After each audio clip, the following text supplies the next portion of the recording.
স্বাগত আরও একবার সিলেট স্টুডিও থেকে চ্যানেল এস সিলেট নিউজে। যুক্তরাজ্য প্রবাসীদের সংগঠন বাংলাদেশ অ্যাসোসিয়েশন কার্ডিফের পক্ষ থেকে শতাধিক বন্যা দুর্গত পরিবারের পুনর্বাসনের জন্য আর্থিক সহযোগিতা করা হয়েছে। সিলেট জেলার জকিগঞ্জে এই অর্থ সহযোগিতা প্রদান করা হয়। বন্যা দুর্গত অসহায় মানুষদেরকে অর্থ সহযোগিতা প্রদানকালে উপস্থিত ছিলেন বাংলাদেশ অ্যাসোসিয়েশন কার্ডিফের নেতৃবৃন্দ। রিপোর্ট করছেন সন্দীপন শুভ। মানবতার সেবায় বরাবরের মতো এবারও এগিয়ে এসেছে প্রবাসীদের সংগঠন বাংলাদেশ অ্যাসোসিয়েশন কার্ডিফ। সিলেট বিভাগের বন্যা দুর্গত উপজেলা জকিগঞ্জে ২০২৪ সালের বন্যায় যারা ক্ষতিগ্রস্ত হয়েছেন তাদের পুনর্বাসনের উদ্দেশ্যে এবার অর্থ বিতরণ করেছে অর্গানাইজেশনটি। উপজেলার কসকনকপুর ইউনিয়নের লক্ষ্মী রায়ের চক সরকারি প্রাথমিক বিদ্যালয়ে বন্যায় ক্ষতিগ্রস্ত ১১৪টি পরিবারের মধ্যে নগদ ৩.৫ লক্ষ টাকা উপহার প্রদান করা হয়। অর্থ বিতরণকালে সংগঠনের সদস্যবৃন্দ দেশের অসহায় বন্যাপীড়িত মানুষের জন্য কাজ করতে পেরে নিজেদের আত্মতৃপ্তির কথা জানান এবং বিত্তবান প্রবাসীদেরকে মানবতার সেবায় এগিয়ে আসার আহ্বান জানান। আপনারা আমরা লাগি দোয়া করুকা, আল্লাহ আমরা সহি সালামতে রাখতা, আর আগে দিয়েও যে কোনো দুর্যোগ আমরা আপনার সাথে থাকতাম পারি, ও দোয়া করবো আপনারা। বাংলাদেশ অ্যাসোসিয়েশন গত ৩০ বছর ধরে সামাজিক সংগঠন হিসাবে সাউথ ওয়েলস তথা ইংল্যান্ডের ইউকের মধ্যে ওয়েলসে এই সেবা তথা এর মাধ্যমে বাংলাদেশে সবসময়ই সহযোগিতা করে আসছে এবং আগামীতেও ইনশাল্লাহ এই ধারাবাহিকতা থাকবে। অর্থ বিতরণকালে বক্তারা আরও জানান আগামীতেও তারা আত্মমানবতার সেবায় নিজেদেরকে এভাবেই উৎসর্গ করতে চান। যে আমরা দেশে বন্যা হয়েছে বাংলাদেশে আমরা দেখি তারা কিছু করতে পারি কিনা, এই হিসাবে আমরা সবাই এখানে যারা আমার সাথে আইছেন তারা সবার সহযোগিতায় আমরা মিটিং ডাকছি এবং আপনারা লাগিয়া আপনার হক এখানে যাদের কাছে আছে ওগুলো আমরা সংগ্রহ করার চেষ্টা করছি করিয়া আজকে আপনারা সামনে আইছি। বাংলাদেশ অ্যাসোসিয়েশন কার্ডিফ ইজ খুবই একটা সফলতা একটা অর্গানাইজেশন যেটাই আমরা গরিব দুঃখী মানুষের জন্য সবসময় আমরা এগিয়ে থাকি। আবু শরীফ লস্করের সভাপতিত্বে আয়োজিত সভায় প্রধান অতিথির বক্তব্য রাখেন বিশিষ্ট চিকিৎসক ডাক্তার মোয়াজ্জেম হোসেন। এ সময় আরও বক্তব্য রাখেন সংগঠনের সভাপতি হাজী কাপ্তান মিয়া, সহসভাপতি মোহাম্মদ আনা মিয়া, সাধারণ সম্পাদক মোহাম্মদ হারুন তালুকদার, সহসাধারণ সম্পাদক কাউন্সিলর সালেহ আহমদ, মোহাম্মদ রফিকুল ইসলাম, অ্যাসোসিয়েশনের Sylhet coordinator M A Aziz এবং কসকনকপুর ইউপি চেয়ারম্যান আব্দুস সাত্তার মঈন। আমরা আসলে খুব বেশি একটা যে আপনারা লাগে উপহার লইয়া আইছে এমন কিছু নাই, খালি আপনারা লগে যে আমরা একটা আন্তরিকতা আছে, আপনার প্রতি যে আমরা একটা মায়ামমতা আছে, ওগু প্রমাণ দেওয়ার লাগি সামান্য অনেক দূর থেকে আমার চাচারা আইসেন, তারার লাগে আমরা আসলে অন্তঃস্থল থেকে আমরা ধন্যবাদ জানাই এবং দোয়া করবো। বন্যায় ক্ষতিগ্রস্ত হওয়া পরিবারগুলো আর্থিক সহযোগিতা পেয়ে প্রবাসী দাতাদের প্রতি মন প্রাণ ভরে দোয়া করেন। Sandipan Shubho, channel S news, Sylhet. Osmaninagar উপজেলার উমরপুর ইউনিয়নের শাহজালাল বেসরকারি প্রাথমিক বিদ্যালয় ২০০৫ সালে স্থাপিত হলেও এখনও হয়নি সরকারি। বিদ্যালয় কর্তৃপক্ষ সরকারের বিভিন্ন দপ্তরে ধর্ণা দিয়েও পাননি কোনো সফল। বিদ্যালয়টি নিয়ে বিস্তারিত জানাচ্ছেন আমাদের উসমানীনগর প্রতিনিধি আব্দুল হাদি। সরকারের পালাবদলে শিক্ষা খাতে উন্নয়ন হলেও বঞ্চিত রয়েছে উসমানীনগরের শাহজালাল বেসরকারি প্রাথমিক বিদ্যালয়। প্রশাসনিক কর্মকর্তা থেকে শুরু করে এমপি মন্ত্রী অনেকেই বিদ্যালয়ের উন্নয়ন কিংবা সরকারিকরণের প্রতিশ্রুতি দিলেও কাজের কাজ কিছুই হয়নি। তো আমরা অনেক চেষ্টা করছি, কিচ্ছু করা না, অনেক মানুষ অনেক কিছু করছি, কোনো কিছু দেলা করছিলাম ওটাও রয়েছে আরো বাঙ্গাদার, কত সরকার আইলা কত করলাম যেভাবে আমরা করছিলাম এইভাবে আমরা স্কুলটা এখন পর্যন্ত আছে।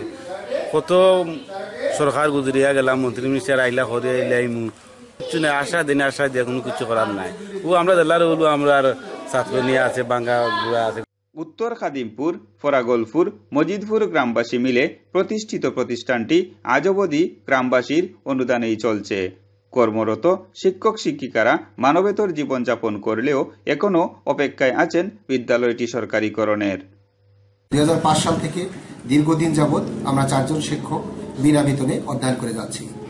কোমলমতি শিশুদেরকে শিক্ষা দিয়ে যাচ্ছি 26,000 বহির্ভূত বিদ্যালয়, তার মধ্যে 506টা বিদ্যালয়। সেই 506টা বিদ্যালয়ের মধ্যে সিলেট বিভাগের 3য় নম্বর সিরিয়ালে আমার বিদ্যালয়টা বর্তমানে অবস্থান করছে।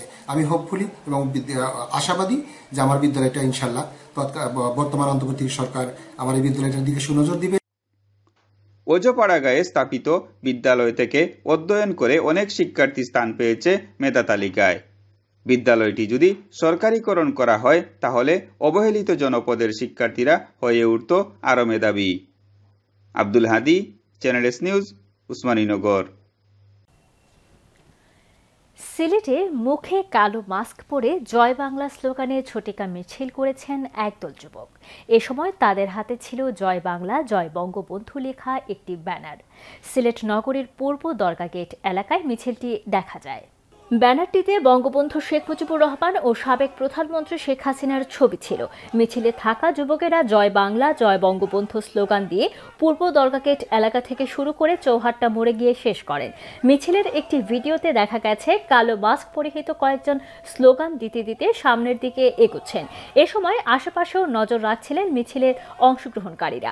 তারা শেখ হাসিনা আসবে, রাজপথ কাঁপছে, শেখ হাসিনা ভয় নাই, রাজপথ ছাড়ি নাই, শেখ হাসিনা কিছু হলে জ্বলবে আগুন ঘরে ঘরে, বাংলাদেশ হাসবে, শেখ হাসিনা আসবে, ছাত্রলীগ লড়বে, এমন স্লোগান দিচ্ছিলেন। ছাতকের দুলারবাজার ইউনিয়নের জটিগ্রামের কেন্দ্রীয় খেলার মাঠে ফুটবল টুর্নামেন্টের ফাইনাল খেলা সম্পন্ন হয়েছে। 11 স্টার জটির উদ্যোগে ফুটবল টুর্নামেন্টে এলাকার সেরা 16টি টিম অংশগ্রহণ করে। মাসব্যাপী টুর্নামেন্টের ফাইনালে আজিম শাহ ফুটবল ক্লাব পালপুর বনাম ইয়াংস্টার সোসাইটি রামপুরের মধ্যে অনুষ্ঠিত হয়। ফাইনাল খেলাটি দেখতে লোকে লোকারণ্য হয়ে পড়ে জটি কেন্দ্রীয় খেলার মাঠ। উভয় দলের দেশি বিদেশি খেলোয়াড়দের ক্রীড়া নৈপুণ্য উপভোগ করেন হাজার হাজার দর্শক। খেলায় নির্ধারিত সময়ে উভয় দলের 2-2 গোলে সমতা হওয়ায় পরে ট্রাইব্রেকারে আজিম শাহ ফুটবল ক্লাব পালপুরকে পরাজিত করে ইয়াংস্টার সোসাইটি রামপুর চ্যাম্পিয়ন হয়। খেলা শেষে পুরস্কার বিতরণ অনুষ্ঠানে সাবেক কৃতি ফুটবলার তুফাইল আহমদ আনামিয়ার সভাপতিত্বে ও ক্রীড়া সংগঠক মোহাম্মদ আব্দুল মমিনের পরিচালনায় প্রধান অতিথি হিসেবে বক্তব্য রাখেন সাবেক কৃতি ফুটবলার অধ্যাপক শফিকুল আলম মতি।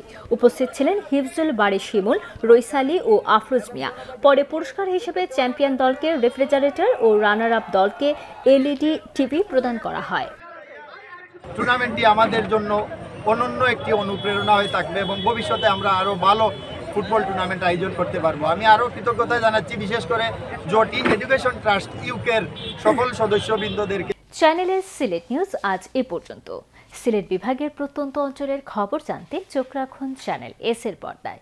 এতক্ষণ আমাদের সঙ্গে থাকার জন্য ধন্যবাদ। আল্লাহ হাফিজ।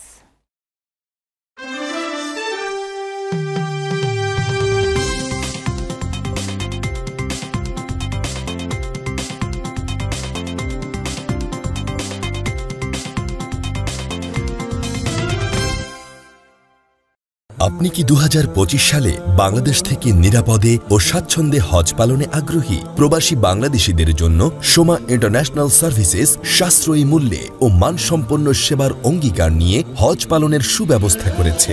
কোনো প্রকার ঝামেলা ছাড়াই মাত্র 30,000 টাকা প্রদান করে আজই আপনার হজের রেজিস্ট্রেশন সম্পন্ন করুন।